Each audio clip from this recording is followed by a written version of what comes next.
Okay, good afternoon, everybody, and I'd like to thank two of our great senators, Senators Klobuchar and Padilla, for joining us today. We won't say what it is. Okay. I know you do. Well, you can do your own queries. Right. Alex and Amy. Yes, that's what it is. He's first.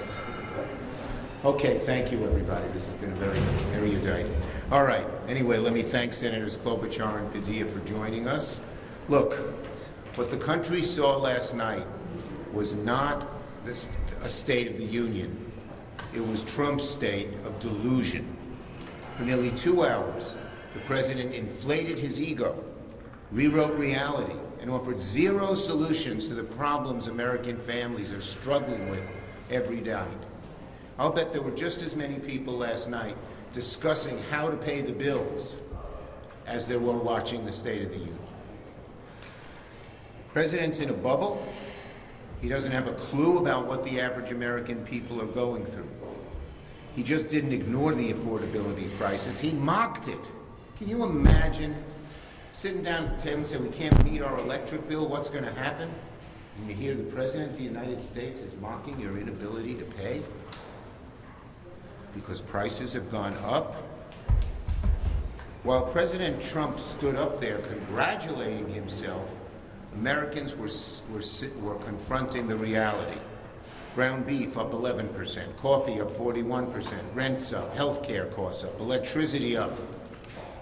Families are spending this year over $1,700 more because of Trump's tariff tax. And he's gloating about it. He's gloating about it. Families don't need a 2-hour speech. They need relief at the checkout counter, especially a speech that hardly mentioned any solutions for the American people. You know, look, Trump spent a lot of time praising himself. He patted himself on the back so often that I thought he might fall down. But the American people didn't want hype. They didn't want the kind of stuff he did. And he lied. He just lies. He makes it up. He said we've gained manufacturing jobs. We've lost over 100,000 manufacturing jobs since he became president. He said job creation is on the rise. No, it's at the lowest point in 20 years outside of a recession. I think it was 2003 that job creation on a percentage basis was as low. And then, incredibly, Trump put J.D. Vance in charge of investigating corruption. Well, in one way, he's a good choice because if he wants to investigate corruption, he doesn't need a task force. He doesn't even need a car. All he has to do is walk down the hall and start investigating his boss, where there's huge amounts of corruption. He can start with the billionaires bankrolling Trump's vanity projects. He can look at corrupt pardons that the president gave. He can look at the luxury jet gifted from the Middle East. And most of all, glaring of all, he can ask the president why the Epstein files, all of them, haven't been released. Last night was all hype and no help. If you're a family hoping to hear how your costs would go down, you got nothing. If you're a worker hoping to hear how your job would be protected, you got nothing. If you're a voter hoping for accountability, you got deflection. Last night's speech was an utter failure for Trump. All hype, all fluff, not what the American people who are having trouble paying for beef and so many other things wanted. And just lastly, the contrast between Donald Trump and Governor Spanberger and Senator Padilla, who gave a great speech as well. They talked about lowering costs. They talked about protecting rights. They talked about restoring integrity. Compare Trump's speech to their speech, and Americans will know why it's Democrats fighting for them, and it's easy to figure out why people prefer Democrats to Republicans when it comes to all of the polling data we have seen. Senator Klobuchar. All right. Well, thank you. Thanks, Chuck. So I think all you have to do is listen to the opening salvo of Donald Trump's State of the Union last night to know that he is wildly out of touch where so many Americans are. These were his words. He said that Americans feel better, richer, stronger than ever before. He said that is the state of our union. And I think we know very well that isn't true. You've all seen the numbers of where Americans feel, so it's not just anecdotes. But I thought the most interesting thing that I did yesterday was listen to some of the guests that my colleagues had brought to the State of the Union, including Senator Duckworth's guest, a guy named Jeremy from rural Illinois, whose premiums had gone up so much that he had to change health care plans because, of course, Donald Trump's and the Republican Party's failure to do anything about extending the tax credits. He then moved on to saying he had to get a plan with this huge deductible. He found out he had diabetes. He didn't even know if he can go to the doctor. And he started crying at what was, let's face it, press conferences that we have all the time, and he couldn't stop crying. That's the guy I thought of when I was sitting there. I thought of Senator Warnock's guest, who's trying to run a rural hospital and has seen these Medicaid cuts. I thought about my guest, a guy named Sean Severson, who is the last thing a political activist you have ever met. He is a brewer from Moorhead, Minnesota, on the North Dakota border, and he is just trying to run a business with 9 employees, and he has been walloped by these tariffs and walloped by the attacks on Canada and the lack of Canadian tourists coming to northern Minnesota and across the country. That is the real State of the Union for so many people. And since the last Tuesday, when Chuck met with all of you, we have seen the tariff decision by the Supreme Court. And for a lot of the senators, we have seen already our small businesses coming to us and say, wait a minute, he's doing this again. He's doubling down. Now there's going to be more uncertainty. We have over 100 changes to tariffs already, and it's only going to get worse. So that chaos that we're talking about, it's not just not enough staffing at the VA or farmers trying to get loans at the USDA or the horror of 3,000 ICE agents roaming the streets in the metro, Minneapolis, St. Paul, and also, by the way, in our rural areas. It is also about the economic chaos by this man's policies. So what Abigail Spanberger and Alex Padilla asked yesterday was basically, is Trump working for you? And the clear answer for so many in this country is no.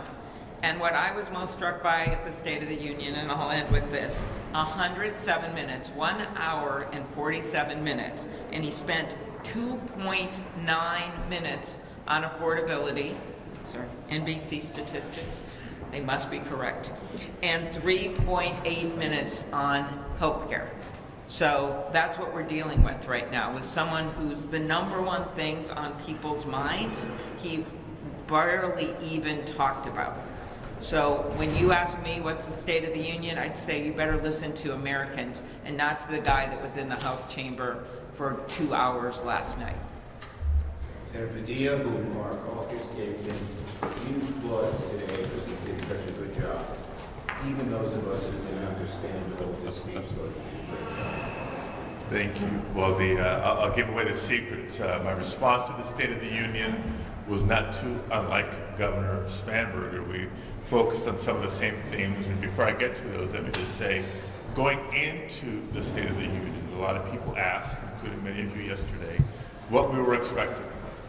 And we predicted, well, there's going to be some lies, there's going to be some more lies, and probably some more lies on top of that, in addition to some misrepresentations and distractions from the real world harmful impacts of the Trump and Republican agenda and track record from this last year. And unfortunately, we were right.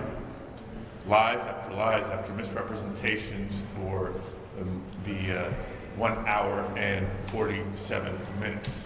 Not a prioritization of what we think is important. Governor Spanberger and I both spoke to the challenge that so many working families are having just paying the bills.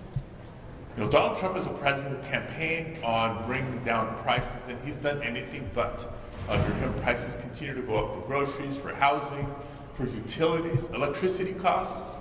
You try to talk about that, but the numbers are real. Electricity costs are on the rise. Couldn't help but also acknowledge the fear and the terror that so many communities and families across the country are feeling with the out-of-control operations by the Department of Homeland Security. Yeah, ICE and CBP agents, not just detaining people with judicial warrants, actually entering people's homes without a judicial warrant. The violence and cruelty with which they're holding people indiscriminately, including a lot of legal immigrants with work authorization, including citizens of the United States, including veterans. And we're increasingly becoming aware of the horrendous conditions inside a lot of these detention centers, which they're working feverishly to expand. And let me be clear, it's not just about immigration. It's about our fundamental rights being violated as they pursue a mass deportation agenda with unnecessary quotas. When people are detained, arrested, or even shot and killed in Minnesota for exercising their First Amendment rights, that's a danger to our democracy.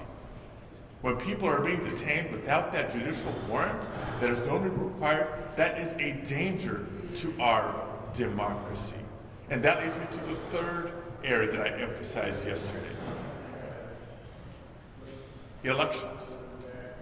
Trump said it loudly and clearly. He wants to take over elections in America. Gee, I wonder why.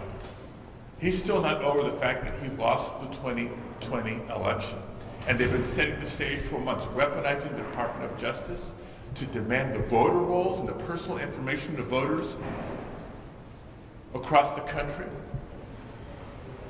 This suggestion that he wants to eliminate the vote by mail opportunity, this executive order failed and now SAVE Act legislative attempt to not require voter ID. Let's be real as to what it is.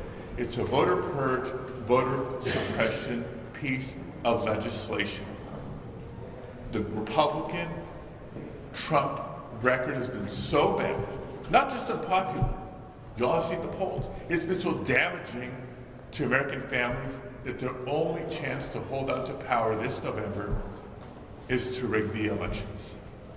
You'd think they'd see an opening and pivot on policy and work with us, whether it's reining in out-of-control ICE and CBP agents by imposing common-sense reforms, or walking away from the illegal and counterproductive tariff policies that are raising costs on all of us.